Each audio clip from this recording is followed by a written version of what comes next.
नमस्ते दोस्तों। हम लोग सॉल्व कर रहे हैं यूपी बोर्ड क्लास 12 के फिजिक्स का पेपर, प्रीवियस ईयर पेपर मतलब अनसॉल्व पेपर सॉल्व कर रहे हैं, जिसमें से अभी तक हम लोग 2025 के 4 सेट कंप्लीटली सॉल्व कर चुके हैं। पांचवा सेट शुरू कर दिया है, उसमें से एक पार्ट वीडियो आ चुका है जिसमें क्वेश्चन नंबर 1 से लेकर 4 तक सॉल्व कर लिया है। आज ये दूसरा पार्ट होगा जिसमें क्वेश्चन नंबर 5 के सभी पार्ट हम सॉल्व करने वाले हैं। तो चलिए शुरू करते हैं। क्वेश्चन नंबर 5 का पहला क्वेश्चन का पार्ट है, स्थिर वैद्युतिकी में गॉस का नियम लिखिए। इसके आधार पर समतल आविष्ट प्लेट के कारण उत्पन्न वैद्युत क्षेत्र का सूत्र प्राप्त कीजिए। तो सबसे पहले गॉस का नियम लिख देते हैं। क्या होता है गॉस का नियम? ये भी कई बार आ चुका है।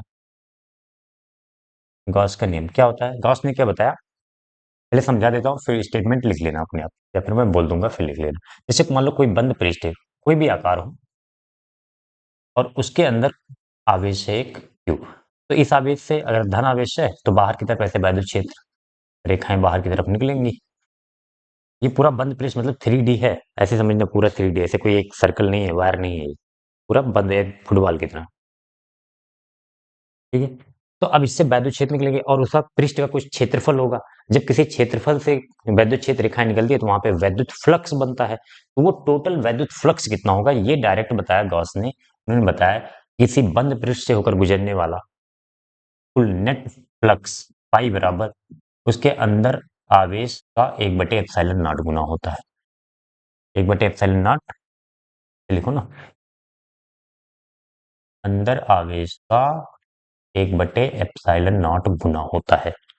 अगर तुम्हें स्टेटमेंट नहीं चलेगी, पहले स्टेटमेंट लिख लो कि इस नियम के अनुसार किसी बंद पृष्ठ से होकर गुजरने वाला कुल वैद्युत फ्लक्स उसके अंदर स्थित आवेश का 1/एप्सिलॉन नॉट गुना होता है। बस यही इतना लिखना है। फिगर ये बना देना है, पाई बराबर क्यू इनक्लोज्ड, मतलब जो अंदर आवेश है। इनका मतलब क्या हो, इनक्लोज, अंदर जरूरी नहीं है एक ही आवेश हो, कई आवेश हो सकते हैं, Q1 Q2 Q3। तो ऊपर क्या लिखेंगे,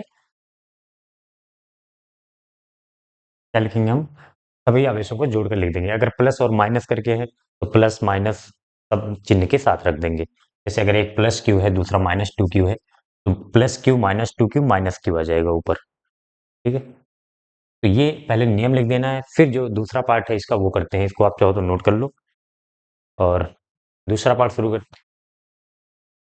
दूसरा पार्ट क्या है, इसके आधार पर समतल आविष्ट प्लेट के कारण उत्पन्न वैद्युत क्षेत्र का सूत्र प्राप्त कीजिए।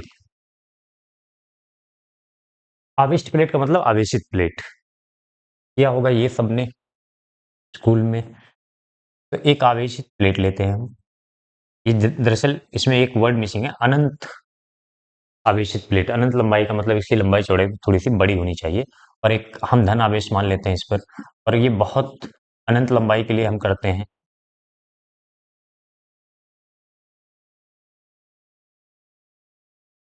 तो ध्यान से देखो, इसके लिए कुछ टर्म डिफाइन कर देते हैं। पहले तो मान लीजिए ये अनंत लंबाई है तो आवेश बहुत सारा होगा, कितना आवेश हमें ये प्रिडिक्ट नहीं कर सकते। तो इसके लिए यहाँ पे डिफाइन होता है आवेश घनत्व, जिसे हम क्या कहते हैं, सिग्मा क्षेत्र क्या बोलते हैं, क्षेत्रफलीय आवेश घनत्व या पृष्ठ आवेश घनत्व। पृष्ठ आवेश घनत्व क्या होता है, पृष्ठ आवेश घनत्व तो हम सिग्मा से लिखते हैं। सिग्मा बराबर होता है क्यू बाई ए, इसका एरिया। तो क्यू बराबर यहाँ से अगर निकालना चाहें तो क्यू बराबर सिग्मा ए हो जाएगा। ये बाद में यूज करेंगे, अभी के लिए इतना समझ लो। अब अगर हमें जिस बिंदु पर, ध्यान रखना, जिस बिंदु पर हमें वैद्युत क्षेत्र निकालना होता है इसके आसपास ही निकालते हैं, तो उस बिंदु से होकर गुजरने वाला हमें एक गॉसियन पृष्ठ बनाते हैं। मतलब वहां से होकर गुजरने वाले एक गॉसियन पृष्ठ बनाते हैं जो कि बिल्कुल इसके सिमेट्रिकल हो, सममित हो। तो यहाँ से होकर गुजरने वाला एक, अब ये आपके दिमाग में नहीं आएगा, ये आपने पहले पढ़ा होगा, आपके टीचर ने बताया होगा, तभी वो चीज आप बना पाएंगे। तो यहाँ के लिए एक बेलनाकार पृष्ठ बनाते हैं ऐसे, ताकि ये पॉइंट यहाँ से होकर गुजरे से, और ये दोनों तरफ बनाना होता है उतनी ही दूरी पर, ताकि बिल्कुल सिमेट्रिकल मिले। ये मान लो यहाँ पर हमें निकालना है।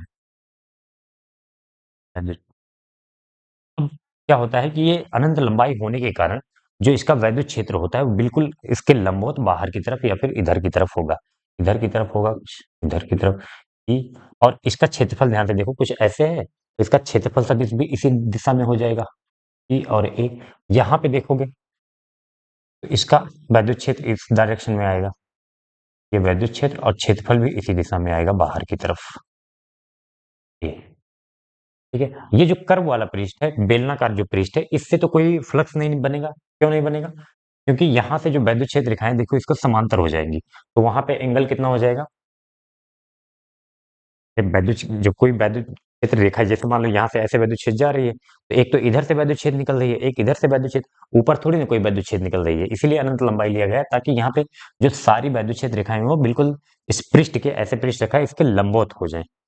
ठीक है, अब ज्यादा दिमाग मत लगाइए, आप यहाँ पे एफ फाई वन बोल दीजिए यहाँ वाले को, और यहाँ वाले फ्लक्स को फाई टू।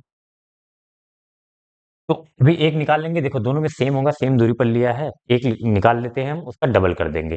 तो फाई बराबर क्या होता है? पहले तो हम इसमें क्या करते हैं, अपने रूल से, जो इंटीग्रेशन वाला रूल पढ़ा है, integration of E dot D A करते हैं, उससे निकालेंगे।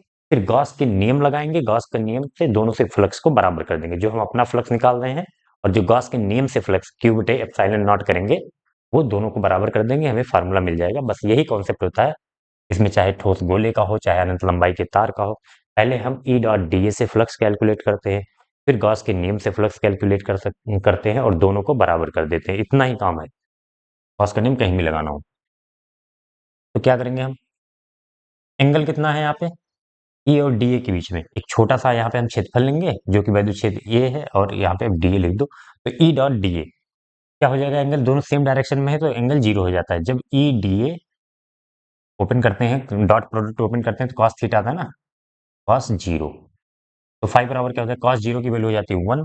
ई बाहर आ जाएगा क्योंकि एक कांस्टेंट यहाँ इतनी दूरी पर, इस वाले क्षेत्रफल में पूरे में क्या है, दूरी सेम है, तो लगभग मतलब यहाँ पे इस पूरे क्षेत्रफल से जो वैद्युत क्षेत्र होकर गुजर रहा है इस पॉइंट पे सेम होगा पूरे क्षेत्रफल के लिए। तो ये कांस्टेंट हो जाता है, ई बाहर आ जाता है और बचता है integration D A. D a integration बन के क्या बनेगा, इस पूरे का क्षेत्रफल, हमने जो कि ए माना है, यहाँ का भी क्षेत्रफल यहाँ का भी क्षेत्रफल, तो पूरे का क्षेत्रफल क्या हो जाएगा, ई ए। अब जितना फ्लक्स यहाँ से है उतना ही फ्लक्स यहाँ से निकलेगा, क्योंकि सेम कंडीशन है, सब कुछ एंगल वगैरह सेम है। तो फाई नेट या फाई टोटल बोल दो चाहो तो ई ए, या फिर ऐसे लिख दो फाई वन, इसको मैंने फाई वन कर दिया, ठीक, phi one plus phi two, दोनों सेम होगा तो ई ए प्लस ई ए लिख दे रहा हूँ। तो टोटल फाई टोटल कितना हो जाएगा, कुल flux two E A. Question number एक बोल दो इसको। इतनी बात समझ में आई, इंटीग्रेशन का यूज करके हमने फ्लक्स कैलकुलेट किया। अब दूसरा गॉस के नियम से फ्लक्स लगाएंगे। गॉस के नियम से क्या बनता है, गॉस के नियम से फ्लक्स पाई टोटल, जो टोटल फ्लक्स होता है, कुल फ्लक्स, वो इसके अंदर आवेश का, मान लो क्यू है आवेश, बटे एप्सिलॉन नॉट गुना होता है, एक बटे एप्सिलॉन नॉट गुना। अब क्यू की वैल्यू तो यहाँ पे नहीं पता है, इतने में कितना आवेश आ रहा होगा, इसलिए हम क्या रखते हैं, आवेश घनत्व के टर्म में लिखते हैं, क्यू बराबर सिग्मा ए। इसका क्योंकि यहाँ का भी क्षेत्रफल तो ए है, यहाँ का जो भी यहाँ से पास हो रहा होगा, तो क्यू बराबर sigma a upon epsilon not. ये समीकरण हो गया दो। इधर मैं कर दूं, समीकरण एक से भी टोटल फ्लक्स निकाला गया है, समीकरण दो में भी टोटल फ्लक्स निकाला गया है, या फिर ऐसे बोल दो, समीकरण एक व दो की तुलना करने पर बायां पक्ष बराबर है, तो दाहिना पक्ष भी बराबर होना चाहिए। तो समीकरण एक व दो से क्या करेंगे हम, टू ई ए, ये टू ई ए बराबर हो जाएगा sigma a upon epsilon naught, बराबर sigma a upon epsilon naught. A से ए कैंसिल हो जाएगा, टू इधर चला जाएगा, इक्वल टू हो जाएगा sigma by two epsilon not. ये तुम्हारा वैद्युत फ्लक्स वैद्युत क्षेत्र बन जाएगा। और इसमें ध्यान से देखिए, तो आर कहीं पे नहीं आ रहा है, आर कहीं पे नहीं आ रहा, मतलब ये दूरी वगैरह कहीं पे नहीं आ रहा है, तो इसका मतलब इसके आसपास जो है वैद्युत क्षेत्र दूरी पर निर्भर नहीं करता। अनंत लंबाई की अगर समतल चादर है तो इसके आसपास हम कहीं भी निकालें तो sigma by two epsilon not ही होगा, आर पर निर्भर नहीं कर रहा है। चाहे तो आप ये एक लाइन में नीचे लिख सकते हैं, ठीक है, प्रूफ कर दिया। बस यही निकालना था, उत्पन्न वैद्युत क्षेत्र का सूत्र प्राप्त कीजिए। तो ये क्वेश्चन यहीं पे कंप्लीट होता है। चलिए नेक्स्ट क्वेश्चन की तरफ चलते हैं। नेक्स्ट क्वेश्चन है आज का खा, कह रहा पीएन संधि डायोड के उत्क्रम अभिनत का परिपथीय चित्र की सहायता से कार्यविधि समझाइए। तो पीएन संधि डायोड, पहले तो एक बार मैं उसका एक्चुअल डायग्राम बना दे रहा हूँ, पीएन संधि डायोड कैसे बनता है। दो पी टाइप वाले, पी टाइप के सेमीकंडक्टर यानी कि अर्धचालक को और एन टाइप के अर्धचालक को एक विशेष विधि द्वारा मिलाया जाता है, वहां पे बनता है पीएन संधि। इधर मान लो क्या था, पी टाइप है इधर, पी टाइप अर्धचालक ले लिया, इधर एन टाइप अर्धचालक ले लिया। ठीक है, पी टाइप अर्धचालक और एन टाइप। अब पी टाइप में आपको पता होना चाहिए होल ज्यादा होते हैं, होल को मैं ऐसे डॉट से बना रहा हूँ, और इलेक्ट्रॉन को क्या बनाएंगे, चलो ऐसे बना दे रहे हैं। ठीक है, होल और कोटर और इलेक्ट्रॉन पता होगा ना। तो बहुसंख्यक आवेश वाहक जो है पी टाइप में होल होते हैं, यानी कि कोटर, कोटर, ये डॉट से जो बना रहा हूँ ये कोटर है।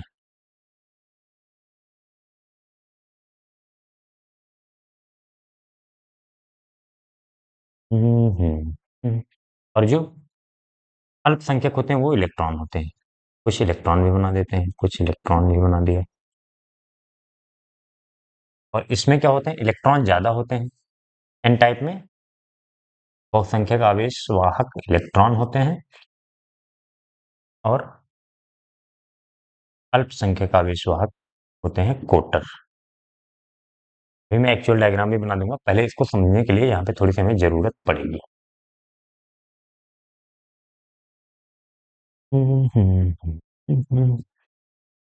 ठीक है, क्या होता है जैसे ही इनको मिक्स किया जाता है, इनको एक ही, दरअसल क्या होता है एक ही अर्धचालक होता है, इधर पी टाइप वाला मटेरियल मिक्स किया जाता है, मिलाया जाता है, और इधर एन टाइप वाला मटेरियल। तो क्या होता है यहाँ पे संधि के आसपास, इसको बोलते हैं P N junction, P N संधि, पी एन संधि। इसके आसपास देखो ध्यान से, यहाँ से कोटर, जो बहुसंख्यक आवेशवाहक हैं, यहाँ से कोटर और यहाँ के इलेक्ट्रॉन आकर मिलने लगते हैं, कोटर और यहाँ से इलेक्ट्रॉन आकर मिलने लगते हैं, ऐसे मिलके न्यूट्रलाइज हो जाते हैं, उदासीन हो जाते हैं, मतलब चार्ज गायब हो जाता है। पता होगा ना, जब एक इलेक्ट्रॉन और एक प्रोटॉन मिलते हैं तो वहां से चार्ज की प्रॉपर्टी गायब हो जाती है, आवेश रह ही नहीं जाता, जीरो हो जाता है, एक पर प्लस होता है एक पे माइनस। तो क्या होता है, यहाँ से इतनी दूर से, कुछ दूर से जो है इधर बचता है, यहाँ से जब कोटर चले गए तो क्या बचेगा, इलेक्ट्रॉन बचता है, और यहाँ से इलेक्ट्रॉन चले गए तो क्या बचता है, कोटर बनता है, यानी कि प्लस आवेश बनता है। कोटर को मैं प्लस यहाँ पे लिख दूँ। तो इस दिशा में क्या होता है, एक वैद्युत क्षेत्र, और ये तब तक लगता है, तब तक ये होता रहता है, इसके संधि के आसपास के कोटर और इलेक्ट्रॉन मिलकर उदासीन होते रहते हैं, और यहाँ पर एक ऋण आवेश इकट्ठा होता जाता है, इधर धन आवेश इकट्ठा होता जाता है, और धीरे धीरे धन आवेश से ऋण आवेश की तरफ एक वैद्युत क्षेत्र बनता जाता है। और वैद्युत क्षेत्र क्या करता है, अब इधर वाले जो होल रहे तब तक ये होता रहता है, जब तक ये वैद्युत क्षेत्र इतना मजबूत ना हो जाए, इतना प्रबल ना हो जाए कि इधर के धन आवेश को, जो इधर जा रहा था, उसको रोकेगा। क्यों, क्योंकि धन आवेश पर वैद्युत क्षेत्र की दिशा में बल लगेगा, इधर ये वैद्युत क्षेत्र, धन आवेश पर वैद्युत क्षेत्र की दिशा में बल लगेगा, और ऋण आवेश पर वैद्युत क्षेत्र की विपरीत दिशा में बल लगेगा। तो यहाँ पे अब आके रुक जाता है, इसको हम बोलते हैं अवक्षय परत, पढ़ा होगा अवक्षय परत। अब इसको मैं क्यों समझा रहा हूँ, ध्यान से देखना, क्योंकि उत्क्रम अवनत के परिपथ चित्रक्रमित सहायता, इसको कार्यविधि समझाना है, तो कार्य कैसे करता है यहीं पे समझ में आएगा। अगर मैं डायरेक्ट इतना बना दूंगा ना ये, तो यहाँ से मैं बता सकता हूँ कि हाँ, इधर से अगर बैटरी हम जोड़ेंगे, ये पी होता है, ये एन होता है। तो अगर पी, बैटरी में दो सिरे होते हैं, एक धनात्मक सिरा, सिरा एक ऋणात्मक सिरा। तो अगर धनात्मक सिरे को पी से जोड़ेंगे और ऋणात्मक सिरे को एन से जोड़ेंगे, तो इसे हम बोलते हैं अग्र अभिनत, फॉरवर्ड बायस। और इसमें क्या होता है, इधर से करंट फ्लो होता है, लेकिन हमसे कौन सा कह रहा है, उत्क्रम अभिनत, मतलब रिवर्स बायस, पश्च अभिनत जिसे कहते हैं। यानी कि क्या करना है हमें, बैटरी बदलना है, इधर निगेटिव इधर पॉजिटिव। अगर हम एन वाले सिरे को धनात्मक सिरे से जोड़ते हैं और पी वाले सिरे को ऋणात्मक जोड़ते हैं, ऋण वाले सिरे से जोड़ते हैं, तो ये माइनस ये प्लस, अब धारा इधर जाना चाहेगा। तो ये पीएन जंक्शन डायोड का काम क्या है, एक ही दिशा में धारा प्रवाहित होने देता है। ये इस उल्टी दिशा में, यानी कि एन की तरफ से धारा प्रवाहित नहीं होता। पश्च अभिनत का या उत्क्रम अभिनत का मतलब क्या है, जब हम धनात्मक बैटरी के धनात्मक सिरे को एन वाले सिरे से जोड़ते हैं और ऋणात्मक सिरे को पी सिरे से जोड़ते हैं, तो इस अभिनति को, इस कनेक्शन को हम क्या बोलते हैं, उत्क्रम अभिनति। तो लिख लेना, उत्क्रम अभिनति। देखो थोड़ा सा लिखना तो आपको पड़ेगा ही ना, मैं यहाँ पे टोटल थ्योरी नहीं लिख सकता हूँ। तो उत्क्रम अभिनय का पहले मतलब समझा देंगे कि बैटरी के धनात्मक सिरे को एन से और ऋणात्मक सिरे को पी से जोड़ते हैं, तो उसे हम उत्क्रम अभिनय कहते हैं।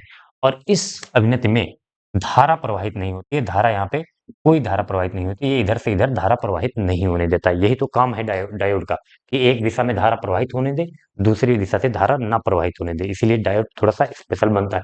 अब ये होता कैसे है, ध्यान से देखो, जब हम मान लो यहाँ पे जोड़ रहे हैं बैटरी, ये माइनस और ये प्लस, ये माइनस हो गया, ये प्लस हो गया। अब क्या होगा, प्लस से माइनस की तरफ एक वैद्युत क्षेत्र बनेगा। ये जो अंदर वाला वैद्युत क्षेत्र बन रहा था, उसी की दिशा में वैद्युत क्षेत्र बन रहा है। तो ये और भी कोटर को इधर धक्का देगा और इलेक्ट्रॉन को अपनी तरफ खींचेगा। मतलब इनके बीच में कोई पूरा कनेक्शन बन नहीं पाएगा, क्योंकि ये इसी दिशा में जो अंदर वैद्युत क्षेत्र था उसी को और बढ़ा देगा, उसी वैल्यू को। तो ओवरऑल यहां से कोई करंट फ्लो नहीं हो पाएगा। अगर अग्र अभिनत में करते तो क्या करते हैं, या फिर अग्र अभिनत का पूछा नहीं तो मैं इतना नहीं भाई, ये दोनों आप फिगर बना दो, इसमें अग्र अभिनत का मतलब समझा दो, और कार्य विधि ये थोड़ा सा लिखना पड़ेगा आपको। पी टाइप में जो है, अच्छा लिख ही लो, मैं बोल रहा हूँ इसको लिख लो ध्यान से, कि पी टाइप में बहुसंख्यक आवेशवाहक कोटर होते हैं तथा अल्पसंख्यक आवेशवाहक इलेक्ट्रॉन होते हैं। वहीं पे एन टाइप में बहुसंख्यक आवेशवाहक इलेक्ट्रॉन होते हैं, अल्पसंख्यक आवेशवाहक कोटर होते हैं। जब हम पीएन जंक्शन डायोड बनाते हैं तो संधि पर जो है कुछ कोटर तथा पी टाइप से कुछ कोटर और एन टाइप से कुछ इलेक्ट्रॉन मिलकर उदासीन हो जाते हैं तथा एक अवक्षय परत का निर्माण करते हैं। ये लगभग 10 की घात -6 मीटर का होता है।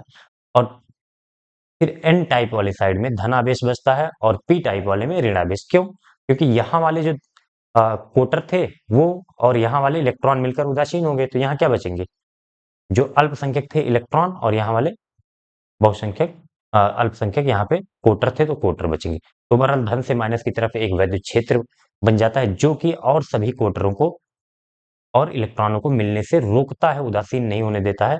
या फिर ऐसे बोले, कोटरों पर वैद्युत क्षेत्र की दिशा में बल लगता है, कोटर इधर जाना चाहेंगे और इलेक्ट्रॉनों पर इधर। तो जो पहले इलेक्ट्रॉन और कोटर आके मिल रहे थे वो बंद हो गया। अब जब हम पश्च अभिनत में कनेक्ट करते हैं, इसको जोड़ते हैं या फिर उत्क्रम अभिनत में, तो क्या होता है, एन वाला सिरा धनात्मक होता है, पी वाला सिरा ऋणात्मक से जोड़ते हैं, और एन से पी की तरफ एक वैद्युत क्षेत्र बनता है, जो कि इसी को जो है, और देखो ये वैद्युत क्षेत्र अंदर वाला क्या कर रहा था, धारा को रोक रहा था। मतलब धारा कब चलेगी, जब इलेक्ट्रॉन और कोटर गति करेंगे ना, तब तो चलेगी। ये तो इनको गति करने से रोक रहा है, और ये जो हमने वैद्युत क्षेत्र लगाया वो भी और इसको बढ़ा दे रहा है, तो और प्रबल और मजबूती से इसको रोकेगा। तो ओवरऑल कोई करंट नहीं फ्लो होगा। ये होती है इसकी कार्यविधि। ठीक है, बाकी आप डिटेल में अगर दोनों को एक साथ पढ़े, पहले अग्र अभिनत पढ़े पहले फिर उत्क्रम अभिनत, तो आपको डिटेल में अच्छे से समझ में आएगा। अगर आपने पहले से अग्र अभिनत पढ़ा होगा तो ये समझ में आएगा, नहीं तो थोड़ा सा कम समझ में आएगा, इससे बेहतर हो। इसके पहले भी ये क्वेश्चन कई बार आ चुका है, तो इसको वहां पे कराया है। ठीक है, तो चलिए नेक्स्ट क्वेश्चन पर चलते हैं।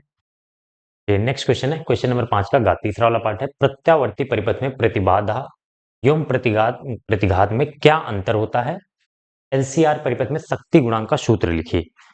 तो सबसे पहले मैं करता हूँ, एक एलसीआर परिपथ ही बना देता हूँ, फिर जो है आपको उसको समझाता हूँ। पहले एलसीआर मतलब इंडक्टर, प्रेरक, प्रेरकत्व लगाएंगे, एक संधारित्र लगाएंगे और एक प्रतिरोध लगाएंगे। एक प्रेरकत्व एल और संधारित्र सी और प्रतिरोध आर। इसको एक प्रत्यावर्ती परिपथ से जोड़ देंगे, प्रत्यावर्ती धारा स्रोत से। चाहो तो समीकरण वगैरह लिख सकते हो, या फिर उसकी जरूरत इसमें कुछ है नहीं। अब ध्यान से देखो क्या होता है कि प्रत्यावर्ती परिपथ में प्रतिबाधा एवं प्रतिघात का क्या मतलब। प्रतिबाधा, ये तीनों देखो, कुछ इसका प्रतिरोध होता है, कुछ इसका प्रतिरोध। प्रतिरोध का मतलब जो यहाँ से धारा निकलेगी उनको अपोज करने के लिए। ठीक है, तो कुछ एल का और कुछ सी का कुछ आर का, इसके बोलते हैं प्रेरकत्व बोलते हैं, इसे संधारित्र, और ये प्रतिरोध, तो इससे आप अच्छे से परिचित होंगे।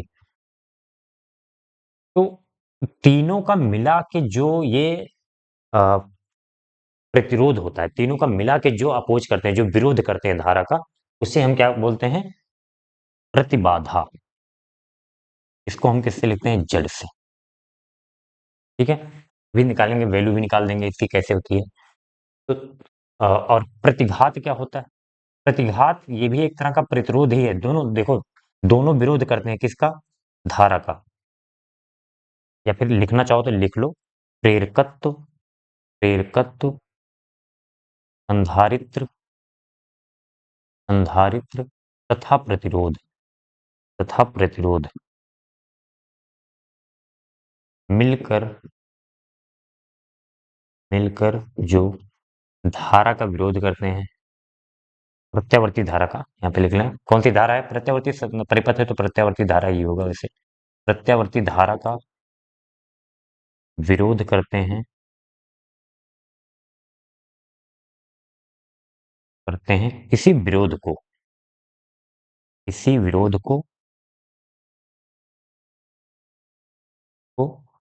परिपथ का प्रतिबाधा कहते हैं।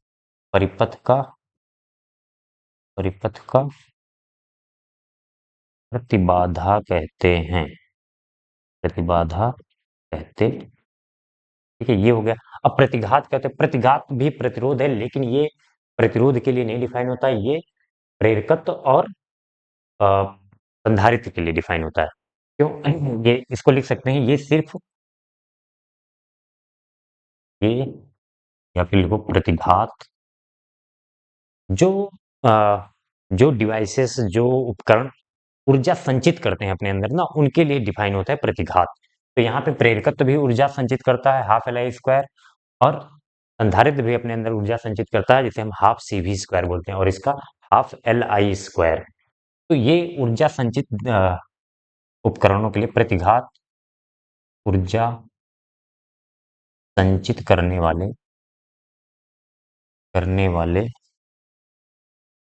उपकरणों के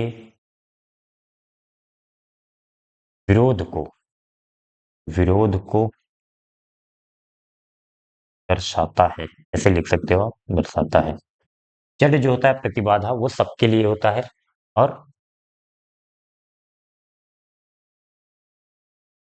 इसको आर से लिख सकते हो, या रिएक्टेंस बोलते हैं, किससे लिखेंगे? देखो, प्रतिघात दोनों के लिए जो प्रेरकत्व का प्रतिघात होता है उसे हम एक्स एल से लिखते हैं, और जो संधारित्र का प्रतिघात होता है उसे एक्स सी से। ठीक है, इसे बोलते हैं प्रेरकत्व प्रतिघात, इसे बोलते हैं संधारित्र का प्रतिघात। इसको एक्स एल व एक्स सी बोल देते हैं। अंतर समझ में आ गया? सीधा सीधा बात है। कुल मिला के प्रतिबाधा भी प्रतिरोध है, प्रतिघात भी प्रतिरोध है। प्रतिबाधा डिफाइन होता है तीनों को मिलाकर जो प्रतिरोध कुल ऑफर करता है, ये जो धारा का विरोध करता है, जो धारा इसमें प्रवाहित हो रही, तीनों उपकरण मिला के जो धारा का विरोध करते हैं उसे हम बोलते हैं प्रतिबाधा, जड़ से लिखते हैं। और जो प्रेरकत्व और संधारित्र जो प्रतिरोध, जो धारा का विरोध करते हैं, उसे हम क्या कहते हैं? प्रतिघात कहते हैं। बस इतना जानना है, ये दोनों में अंतर हो गया। ठीक है, और थोड़ा डिटेल में लिखना है तो प्रतिघात सिर्फ और सिर्फ इसके लिए जो उपकरण ऊर्जा संचित करते हैं अपने अंदर, उनके लिए परिभाषित किया गया है। क्यों? और डिटेल में लिखना है तो लिख सकते हो, क्योंकि ये जो उपकरण है ना, ऊर्जा का लॉस जो इनसे लॉस होता है, एनर्जी लॉस होता है, या फिर ऊर्जा की हानि जो होती है, वो ऊष्मा के रूप में नहीं होती है। यहाँ पर ये गर्म होकर ऊष्मा के रूप में लॉस नहीं करते हैं एनर्जी का। और आर में आपने पढ़ा होगा कि ऊष्मा के गर्म होता है, ऊष्मा के रूप में ऊर्जा कितनी हानि होती है, I square R, B square by R, और इस तरह से वी आई, इस तरह के 3 फार्मूले पढ़े होंगे, निकाल सकते हैं हम कितनी ऊष्मा लॉस हुई। तो उम्मीद करता हूँ ये चीज आपको समझ में आ गई होगी, दोनों में अंतर क्या है। अब इतना कोई बहुत बड़ी बात नहीं है। अब आगे कह रहा है एलसीआर परिपथ में शक्ति गुणांक का सूत्र लिखिए। तो शक्ति गुणांक, इसको बोलते हैं पावर फैक्टर। शक्ति गुणांक, पावर फैक्टर क्या होता है एलसीआर परिपथ में? सीधा सीधा सूत्र मैं बता रहा हूं, R by Z. R by Z. अब जेड क्या है? देखो, अगर एलसीआर परिपथ है तो एक बार मैं उसका अगर तुम्हें यहाँ पे बना देता हूँ फेजर डायग्राम, कला आरेख। तो इधर होता है वी, या फिर आर, प्रतिरोध सीधे इनके प्रतिरोध को दिखाते हैं। और आर से 90 डिग्री आगे होता है एक्सेल, जो प्रेरण प्रतिघात होता है। और 90 डिग्री आर से पीछे होता है एक्सी, संधारित्र का प्रतिघात। ठीक है, तो अगर एक में देखो इन तीनों का वो निकाला जाता है परिणामी। अब इन तीनों का परिणामी अभी मान लिया मैंने, एक्सेल बड़ा है, एक्सी कम है, तो ओवरऑल इधर क्या आ जाएगा? एक्सेल माइनस एक्सी, ये हट जाएगा। ये बात समझ में आ रही है ना? देखो ध्यान से, अगर जैसे मान लो कोई ऑब्जेक्ट हम ले लें, इधर 10 न्यूटन का फोर्स लगाएं, और इधर लगा दें हम 2 न्यूटन का, तो कुल बल नेट फोर्स किधर आएगा? ऊपर की तरफ आएगा। और कितना आएगा? 10 माइनस 2 8। तो इसी तरीके से हमने क्या माना भी, एक्सेल ज्यादा है, एक्सी कम है, तो ओवरऑल कुल प्रतिरोध इसका किधर आएगा? ऊपर की तरफ आएगा। और कितना आएगा? X L minus X C. अब इन दोनों का हम परिणामी निकालेंगे तो वो होगा जेड, जो प्रतिबाधा है। एक्सेल, एक्सी और आर तीनों का परिणामी जो प्रतिरोध विरोध करता है, उसी को हम इम्पीडेंस कहते हैं, जेड प्रतिबाधा कहते हैं। जेड बराबर क्या हो जाएगा? अंडर रूट आर स्क्वायर, अगर दो दो सदिश 90 डिग्री पर हैं तो उनका इसका स्क्वायर प्लस इसका स्क्वायर करके जोड़ देते हैं, प्लस एक्सएल माइनस एक्ससी का स्क्वायर। और अगर आप नहीं लिखना चाहते हो कि कौन बड़ा है कौन छोटा है, तो दोनों का अंतर लिख देते हैं। जो बड़ा होगा उसमें से छोटे वाले को घटा देंगे, तो जेड का फॉर्मूला क्या आ जाएगा, under root R square plus X L minus X C का होल स्क्वायर। ये पढ़ा होगा आपने। और तो पावर फैक्टर शक्ति गुणांक कितना हो जाएगा, R upon under root R square plus X L difference बोलते हैं इसको, एक्सी जो बड़ा रहेगा बड़े वन से छोटे को घटाएंगे। ये हो जाएगा शक्ति गुणांक का फार्मूला जो कि लिखने को कहा है। ठीक है, तो उम्मीद करता हूँ ये क्वेश्चन आप अच्छे से समझ में आ गया होगा। और इस चैप्टर के क्वेश्चन जब आप सीक्वेंस से एक बार जब चैप्टर खत्म कर लेंगे ना, फिर आपको बीच में से कोई क्वेश्चन मिलेगा तब समझ में आएगा। अगर आपने ये चैप्टर नहीं पढ़ा है तो आपको ये बहुत टफ लगने वाला होगा ये क्वेश्चन। तो इससे बेहतर ये है कि आप कोचिंग में, स्कूल में कहीं भी ये चैप्टर पहले कंप्लीट करें, तब क्वेश्चन करना शुरू करें। ठीक है, चलिए नेक्स्ट क्वेश्चन की तरफ चलते हैं। चलिए नेक्स्ट क्वेश्चन है क्वेश्चन नंबर 5 का घ। कह रहा है यंग का द्विझिरी प्रयोग प्रकाश की किस प्रकृति की संपुष्टि करता है। यंग के द्विझिरी प्रयोग में दो तरंगदैर्घ्य 6000 एंगस्ट्रॉम एवं 5000 एंगस्ट्रॉम सम्मिलित हैं। झिर्रियों के बीच की दूरी 10⁻³ मीटर है। तो लिखते जाते हैं साथ में। दो तरंगदैर्घ्य दिया गया है, एक लैम्डा 1 बोल देते हैं 6000 एंगस्ट्रॉम, और दूसरा लैम्डा 2 बोल देते हैं कितना, 5000 एंगस्ट्रॉम। ऐसे समझो दो बार एक्सपेरिमेंट हो रहा है। झिर्रियों के बीच की दूरी 10⁻⁻, झिर्रियां दो, जो दो स्लिट होती थी उनके बीच की दूरी स्मॉल डी से लिख देते हैं, 10⁻³ मीटर है। तथा झिर्री से पर्दे के बीच की दूरी 1 मीटर है। झिर्री से पर्दे के बीच की दूरी को हम कैपिटल डी से लिखते थे। देखो उसको पढ़ के आना तभी ये समझ में आएगा, बिना पढ़े ये न्यूमेरिकल, अगर आपने यंग डबल स्लिट एक्सपेरिमेंट नहीं पढ़ा है तो ये न्यूमेरिकल बिल्कुल समझ में नहीं आने वाला। तो बेहतर होगा पढ़ के आए। अब जो है हमसे क्या पूछ रहा है, केंद्रीय उच्चिष्ट से न्यूनतम दूरी ज्ञात कीजिए जहां दोनों तरंगदैर्घ्यों के कारण दीप्त फ्रिंज संपाती हो। देखो ये मैं पर्दे पर बना दे रहा हूँ बस। ये मान लो जो स्क्रीन है हमारी, यहाँ पे केंद्रीय उच्चिष्ट बन रहा है, केंद्रीय उच्चिष्ट बन रहा है यहाँ पे, जिसे हम सेंट्रल ब्राइट कर बोलते हैं, उच्चिष्ट। अब यहां से कह रहा है कि वह न्यूनतम दूरी ज्ञात कीजिए जहां दोनों तरंगदैर्घ्यों के कारण दीप्त फ्रिंज संपाती हो जाए। संपाती का मतलब हो दोनों के कारण एक ही जगह पर दीप्त फ्रिंज बने। देखो कैसे बनता है, ये पूरा मान लो ब्राइट हो गया, दीप्त, फिर अदीप्त, फिर दीप्त, फिर अदीप्त। तो हमने माना कि यहाँ कहीं पर आकर दोनों के कारण जो है दीप्त फ्रिंज संपाती हो गए। संपाती मतलब एक ही जगह पर, चाहे जब 6000 एंगस्ट्रॉम वाली लाइट भेजी गई तो यहीं पर दीप्त बन रहा था, और जब 5000 एंगस्ट्रॉम वाली लाइट भेजी गई तो भी यहीं पर दीप्त हो रहा था, मतलब दोनों संपाती हो गए। तो ये वाली डिस्टेंस हमें निकालनी है, वाई। क्वेश्चन समझ में आ गया। अब कैसे करेंगे, ध्यान से सुनो उसको। तो हमें तो ये पता है ब्राइट का जो पैटर्न बनता है उसके लिए फार्मूला पता है, वाई एन ब्राइट बराबर होता है N lambda T by D. Capital D ऊपर रहता है, स्मॉल डी नीचे। ये होता है फार्मूला। अब हमें ये नहीं पता है ना, अगर ये हमें पता चल जाए कौन सा दीप्त बन रहा है, पहला दूसरा तीसरा चौथा, यानी कि एन की वैल्यू अगर हमें पता चल जाती, तो हम वो एन की वैल्यू रख के, देखो लैम्डा दिया है, डी दिया है, डी दिए, स्मॉल डी, सब कुछ दिया हुआ है, रख के हम निकाल लें। तो मेन काम हमारा यही है कि हम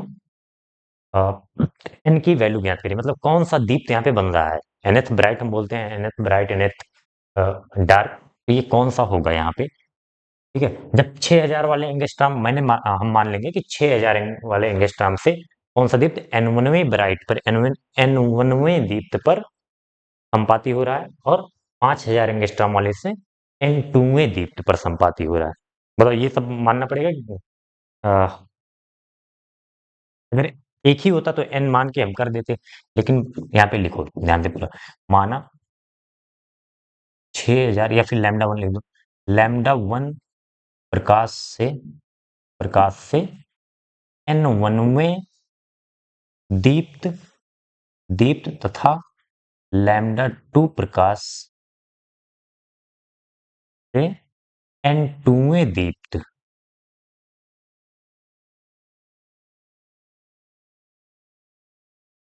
N2वें दीप्त पर संपाती हो रहे हैं। N2वें दीप्त ऐसे लिखो, माना लैम्डा 1 प्रकाश से n1वां दीप्त तथा लैम्डा 2 प्रकाश से n2वां दीप्त संपाती हो रहे हैं हो रहे हैं। इसका मतलब क्या हुआ, ध्यान से समझना कि अगर हम यहाँ पे n1 लिखें तो यहाँ पे n1 लैम्डा 1 लिखेंगे, ठीक है। अगर हम y n2 bright, bright b का मतलब ब्राइट दीप्त, तो बराबर क्या हो जाएगा n2 lambda 2 D by D, यानी कि ये दोनों सेम जगह पर जा रहे हैं, चाहे y n1वां ब्राइट देखें, चाहे इसके लिए 5000 के लिए y n2वां ब्राइट देखें, n2वां दीप्त देखें, तो एक ही जगह पर जाके बन रहे, मतलब ये दोनों दूरी बराबर हो जाएंगे। तो सीधा सीधा हम लिखेंगे, चाहे प्रश्नानुसार लिखना चाहो तो लिख लो, y n1 ब्राइट बराबर y n2 ब्राइट। अब इनकी वैल्यू रखो, n1 lambda 1 D by D बराबर y n2 ब्राइट क्या है, n2 lambda 2 D by D, D by D cancel हो जाएगा, अभी वैल्यू नहीं रखना है। n1 लैम्डा 1 कितना है, 6000 एंगस्ट्राम, अभी अभी यहाँ एंगस्ट्राम में रख सकते हो क्योंकि दोनों कंपेयर होगा तो कैंसिल हो जाएगा, ठीक है। चाहे मीटर में, को इधर भी रखना है उधर, लेकिन जब एक ही जगह रखना होता है तो मीटर में करके हम कैलकुलेट करते हैं। n2 इंटू लैम्डा 2 की यहाँ पे 5000 एंगस्ट्राम, 3 जीरो से 3 जीरो कटेगा, यानी कि क्या आ जाएगा हमारे पास, ध्यान से देखते रहना, दिख रहा है ना यहाँ पे, 6n1 6n1 equals to 5n2, n1 upon n2 अगर हम निकालें, n1 बाई n2 निकालें तो क्या हो जाएगा, 6 इधर चला जाएगा, 5 बाई 6, ठीक है। तो यहाँ से हम एक कंपैरिजन कर सकते हैं या फिर बोल सकते हैं कि n1 जो होगा वो 5 होगा, दोनों तुलना करें, और n2 जो होगा वो 6 होगा, क्योंकि न्यूनतम पूछ रहा है ना। अगर हमें आगे की बात करें, आगे भी कहीं ना कहीं संपाति होंगी, तो 2 से गुणा कर दो, 5 दूनी 10, 6 दूनी 12, तो 10वां और 12वां संपाति हो जाएंगे। फिर 3 से गुणा कर दो, 5 से 15, 6 3 18, 15वां और 18वां संपाति हो जाएंगे। न्यूनतम कर रहा है, देखो अभी इसमें कुछ और कटेगा नहीं, ये दोनों प्राइम नंबर हैं, अभाज्य संख्या है, 5 और 6, तो अब जो है ये न्यूनतम सबसे पहले यहीं पर पांचवें, पहले वाली तरंग दैर्घ्य का 5वां दीप्त और दूसरी वाली प्रकाश का 6वां दीप्त दोनों संपाती होंगे, उसके बाद भी ऐसे पैटर्न में संपाती होते चले जाएंगे। तो हमें न्यूनतम वाला पूछा है तो न्यूनतम 5वां और 6वां होगा। तो अब कोई एक वैल्यू ले लो, चाहे n1 को 5 ले लो, इसमें रखो, आ गया फार्मूला, n1 चाहे n2 को 6 लेकर इसमें रख दो, दोनों से आपका सेम आंसर आ जाएगा। तो मैं पहले वाले से कर रहा हूं, n1 बराबर 5 के लिए हम कैलकुलेट कर ले रहे हैं, जो भी आंसर आएगा हमें वाई एन ब्राइट की मिल जाएगी, वाई 5 ब्राइट, n1 की जगह पे 5वें ब्राइट निकाल देंगे, वही 5वें वाली दूरी हो जाएगी ये, तो कितना हो जाएगा, n1 यानी कि 5, लैम्डा कितना है, 6000 है। अब ध्यान देना यहाँ पे मीटर में रखना पड़ेगा, इसको मीटर में बदलना पड़ेगा, 6000 गुणे 10 की घात माइनस 10 मीटर हो जाएगा। एंगस्ट्राम को मीटर में बदलने के लिए क्या करते हैं, 10 की घात माइनस 10 से गुणा कर दिया। कैपिटल डी, कैपिटल डी क्या दिया है, 1 मीटर, पर्दे की दूरी 1 मीटर, अपान स्मॉल डी कितना है, 10 की घात माइनस 3 मीटर, 10 की घात माइनस 3 मीटर। अब इसी को सॉल्व कर लेते हैं आज, ये तो ब्राइट की वैल्यू कैसे करेंगे, ध्यान से देखो, 5 एके 30, ये हो जाएगा 30,000, 30,000, 5 एके 30 और 3 जीरो, 30,000, और 10 की घात माइनस 3 ऊपर जाएगा तो ये ऊपर बचेगा 10 की घात माइनस 7, 10 की घात माइनस 7। अब यहाँ पे 4 जीरो, यानी कि 10 की घात 4 और 10 की घात माइनस 7, क्या बचेगा, 10 की घात माइनस 3 बचेगा, अरे यहाँ पे 10 की घात 4 प्लस 4 और ये 10 की घात माइनस 7, तो 4 माइनस 7 माइनस 3 बचेगा। तो इसको मैं लिख दे रहा हूँ, वाई फिर से ब्राइट कितना हो जाएगा, 3 गुणे 10 की घात माइनस 3, ये मीटर में आएगा, और 10 की घात माइनस 3 मतलब होता है मिलीमीटर, आपको पता होना चाहिए, तो चाहो तो 3 मिलीमीटर बोल दो, ठीक है, समझ में आ गया होगा। बस यही आपको सोचना था कि दोनों संपाती का मतलब होता है जहां पे दोनों एक दूसरे के ऊपर बन जाए। इसका 5वां दीप्त, पहले वाले प्रकाश का 6000 एंगस्ट्रॉम का 5वां दीप्त और 5000 एंगस्ट्रॉम का 6वां दीप्त एक दूसरे के संपाती होंगे, यहीं पर बनेंगे, और यहाँ से वैल्यू हमने इस तरह से कैलकुलेट किया, ठीक है। तो उम्मीद करता हूँ आपको ये क्वेश्चन समझ में आएगा। नेक्स्ट क्वेश्चन पे चलते हैं। क्वेश्चन है, प्रकाश वैद्युत प्रभाव क्या है, यह प्रकाश की किस प्रवृत्ति को दर्शाता है। अच्छा, इसके पहले वाले क्वेश्चन में उसमें यंग द्विध्रुवी के बारे में पूछा था, यह प्रकाश की किस प्रवृत्ति को दर्शाता है, तो वहां पे मैं बताना भूल गया था। तो यंग द्विध्रुवी प्रयोग जो है वो प्रकाश के तरंग प्रकृति को दर्शाता है, और यहाँ पे जो पूछा गया प्रकाश या प्रकाश की किस प्रकृति को दर्शाता है, तो प्रकाश वैद्युत प्रभाव प्रकाश के कण प्रकृति को दर्शाता है। आपको पता होगा कि प्रकाश के पास द्वैती प्रकृति का होता है प्रकाश, इसमें कण प्रकृति और तरंग प्रकृति दोनों पाए जाते हैं। कुछ जो 3 चैप्टर आपने पढ़े होंगे, व्यतिकरण, विवर्तन और ध्रुवीकरण, ये तीनों प्रकाश के तरंग प्रकृति को दर्शाते हैं, और ये वाला जो चैप्टर पढ़ा होगा प्रकाश वैद्युत प्रभाव, वो प्रकाश के कण प्रकृति को दर्शाता है। ठीक है, तो प्रकाश वैद्युत प्रभाव क्या होता है? जब अ, इसको पहले तो डेफिनेशन लिख देंगे इसकी प्रकाश वैद्युत प्रभाव की। एक, जब किसी धातु की सतह पर एक उचित ऊर्जा का प्रकाश या फिर रेडिएशन आपतित होता है, तो वहां से इलेक्ट्रॉन का उत्सर्जन होने लगता है। इस घटना को हम क्या कहते हैं? प्रकाश वैद्युत प्रभाव, प्रकाश फोटो इलेक्ट्रिक इफेक्ट। किसी धातु पर उचित ऊर्जा का प्रकाश या फिर फोटॉन आपतित होता है, तो वहां से इलेक्ट्रॉनों का उस धातु की सतह से इलेक्ट्रॉन का उत्सर्जन होने लगता है। इसी घटना को हम प्रकाश वैद्युत प्रभाव कहते हैं। बस इतना लिखना है, बाकी न्यूमेरिकल सॉल्व करते हैं हम। ठीक है, तो दो चीजें होंगी, तो प्रकाश वैद्युत प्रभाव के बारे में लिखेंगे, फिर यह प्रकाश की किस प्रकृति को दर्शाता है, तो यह कण प्रकृति को दर्शाता है। इसके बाद न्यूमेरिकल पे आ जाते हैं। क्या क्या दिया है ध्यान से देख लो। इसी धातु के लिए देहली आवृत्ति को हम लिखते हैं एफ नॉट से। एफ नॉट से कितना दिया है? 3.3 गुणे 10 की घात 14 हर्ट्ज। ठीक है, यदि आपतित प्रकाश की आवृत्ति 8.2 गुणे 10 की घात 14 हर्ट्ज है। आपतित प्रकाश की आवृत्ति को एफ से लिखते हैं 8.2 into 10 to the power 14 hertz. निरोधी विभव क्या होगा? स्टॉपिंग पोटेंशियल पूछ रहा है, V। और धातु के कार्यफलन की भी गणना कीजिए। तो पहले हम कार्यफलन चाहो तो निकाल लो, क्योंकि कार्यफलन इसमें भी जरूरत पड़ेगी। निरोधी विभव का फार्मूला क्या होता है? के E max, kinetic energy maximum upon E होता है। ठीक है, अपॉन ई होता है। अब हम पहले काइनेटिक एनर्जी मैक्सिमम आइंस्टीन के फोटो इलेक्ट्रिक इक्वेशन से हम के ई मैक्स बराबर क्या होता है? ई, यानी कि जो फोटॉन आ रहा है उसकी ऊर्जा, आपतित फोटॉन की ऊर्जा, आपतित प्रकाश की ऊर्जा माइनस कार्यफलन, ये होता है।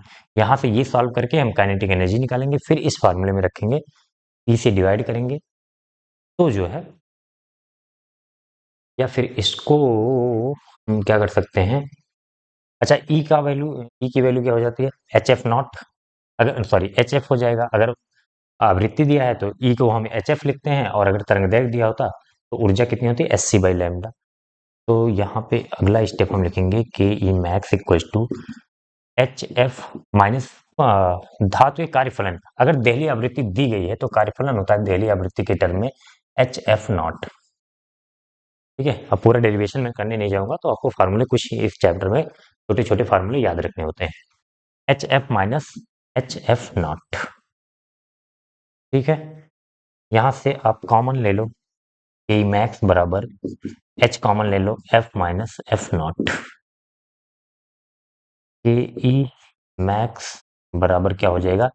वैल्यू चाहो तो रख दो, 6.62 into 10 to the power minus 34 into F minus F naught, F minus F naught. एक ही बार मैं कर रहा हूं, आप लिख के करना चाहो तो कर लो। 10 की घात 14 जो है कॉमन लेंगे, 8.2 माइनस 3.3 माइनस कर लो। 8.2 माइनस 3.3 करोगे तो 12 में से 3 जाएगा 9, 3 12, और 7 में से 3 जाएगा 4, 4.9। ओवरऑल ये आ जाएगा। जब इसको घटाओगे, एफ माइनस एफ नॉट करोगे, तो आएगा 4.9 इंटू 10 टू द पावर 14।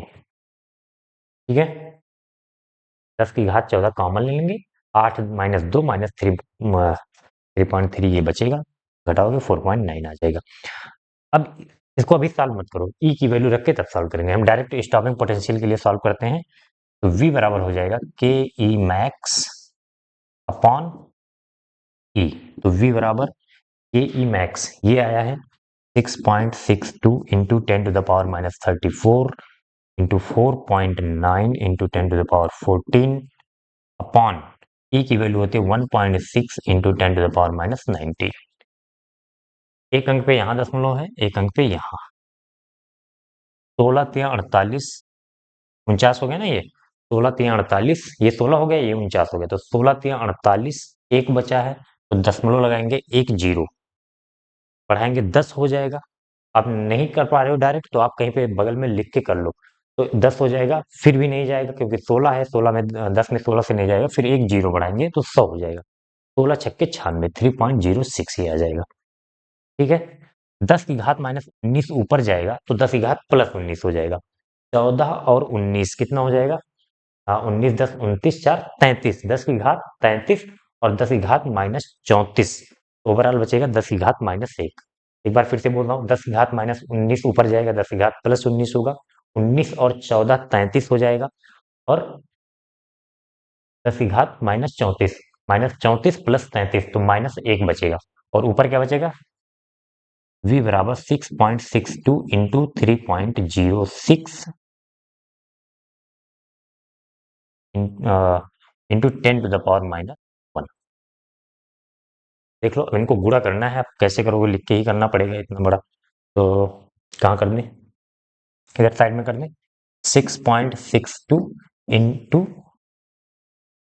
3.06, यहाँ 10 की घात माइनस एक बचा हुआ।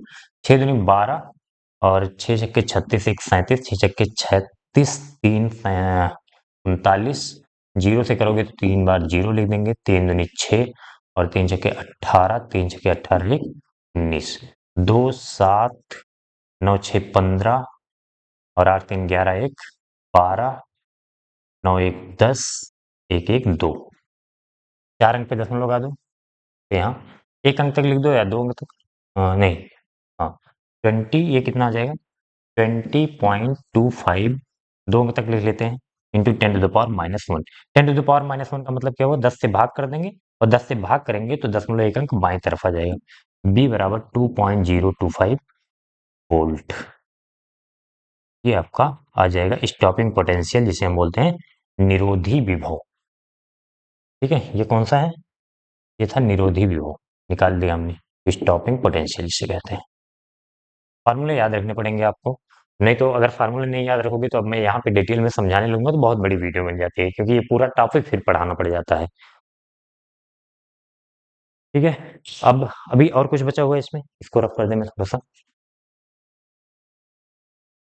हम्म आगे कह रहा है धातु के कार्यफलन की भी गणना कीजिए। तो कार्यफलन का फार्मूला मैंने पहले भी लिखा है यहाँ पे, Φ=HF0। तो सीधा सीधा करना है, HF0, H क्या है? 6.62 इंटू 10⁻⁻34। F0 दिया है देहली आवृत्ति 3.3 इंटू 10⁻14, ये आएगा जूल में। ठीक है, ये आएगा जूल में। अगर आप जूल में कैलकुलेट करना चाहते हो तो जूल में इतना गुणा कर दो, आ जाएगा तुम्हारा कार्यफलन। और अगर इलेक्ट्रॉन वोल्ट में, जनरली हम क्या करते हैं, कार्यफलन इलेक्ट्रॉन वोल्ट में दिया जाता है, या फिर हम कैलकुलेट भी करते हैं तो इलेक्ट्रॉन वोल्ट में ही कैलकुलेट करते हैं। तो क्या करते हैं हम, अगर हमें जूल को इलेक्ट्रॉन वोल्ट में बदलना है तो 1.6 इंटू 10⁻⁻19 से भाग कर देंगे, जो भी आएगा। तो सीधे भाग करके तब सॉल्व करते हैं तो थोड़ा आसान हो जाएगा, नहीं तो फिर करना तो आपको है ही। 6.62 इंटू 10⁻⁻30, ये जूल में आया है, ये किस में आया है? जूल में। -34 गुणे 3.3 इंटू 10⁻14, भाग कर देंगे, किससे भाग करेंगे? 1.6 इंटू 10⁻⁻19 से। अब ये किस में बन जाएगा? इलेक्ट्रॉन वोल्ट में। बात समझ में आ गई? सॉल्व कर लीजिए, दशमलव हटाइए यहाँ से। 16 दूनी 32, एक बचा है, दशमलव लगाएंगे, जीरो बढ़ाएंगे 10 होगा, नहीं जाएगा, फिर जीरो बढ़ा के 100 हो जाएगा, 16 छक्के 96। ध्यान से देखो, 6.62 इंटू क्या आ गया? 2.06। 10 की पावर को जब सॉल्व करेंगे, जैसे यहाँ पे किया था, सेम वही चीज है। 10 की घात माइनस ऊपर 19 ऊपर जाएगा तो 14 और 19 हो जाएगा 33, 10 की घात 33 और ये 10 की घात माइनस 34, तो 33 माइनस 34 माइनस एक हो जाएगा, पूरे 10 की घात माइनस एक। क्या करना है? इन दोनों को गुणा कर देना। फिर से लिखें, फिर से गुणा करना पड़ेगा, गुणा गुणा तो करना पड़ेगा ना, इतना तो कैलकुलेशन करना पड़ेगा आपको। 6.62 इंटू 2.06, 6 दूनी 12 और 6 छक्के 36, एक 37, तीन बचा, 6 छक्के 36, 3 39, 0 0 0। 2 दूनी 4 हो गया, 2 छक्के 12 हो गया, 2 छक्के 12 1 13, 2 7 9 4 13 और 3 2 5 1 6 3 1 4 अंक पे दशमलव, 2 अंक यहाँ है, 2 अंक यहाँ, तो 2 यहाँ पे 13.63 भाई क्या आ गया 13.63 पूरे 10 की घात -1 इलेक्ट्रॉन वोल्ट में हो गया है। 10 की घात -1 नीचे जाएगा तो 10 हो जाएगा और 10 से भाग करेंगे तो 0.1 अंक बाएं साइड आ जाएगा। भाग करके देख लेना 1.363 इलेक्ट्रॉन वोल्ट ये कार्यफलन आ जाएगा। यही दो चीज हमसे पूछा है। ठीक है, अब देखो ध्यान से एक क्वेश्चन लास्ट वाला जो बचा हुआ है, कौन सा क्वेश्चन, समांतर प्लेट संधारित्र की धारिता सूत्र का सूत्र निगमन कीजिए जब इसकी प्लेटों के बीच आंशिक परावैद्युत माध्यम की प्लेट रखी हो। तो ये क्वेश्चन पहले भी आ चुका है। ठीक है, आंशिक रूप से परावैद्युत प्लेट रखे देखो जब कोई प्लेट ना रखी हो या फिर कुछ परावैद्युत माध्यम कुछ न रखा हो तो उसके लिए तो क्या आता है A epsilon not by D आता है। और अगर पूर्ण रूप से परावैद्युत प्लेट रखी हो तो के A epsilon not by D हो जाता है, इसे मल्टी परावैद्युतांक से गुणा हो जाता है। और उसके लिए अगर आंशिक रूप से रखा गया हो तो इसमें शायद कोई 2025 में ही एक क्वेश्चन एक बार रिपीट हो चुका है। अब देख लेना। ठीक है, अब मुझे याद नहीं आ रहा है कौन से सेट में है, वो पहले वीडियो में आपको मिल जाएगा और वहां से कर लेना। और अगर नहीं होगा, शायद मैंने कराया है ये क्वेश्चन, नहीं कराया होगा तो मैं नेक्स्ट वीडियो में जरूर इसको करा दूंगा। ठीक है, तो अभी के लिए बस इतना ही रखते हैं, मिलते हैं नेक्स्ट वीडियो में।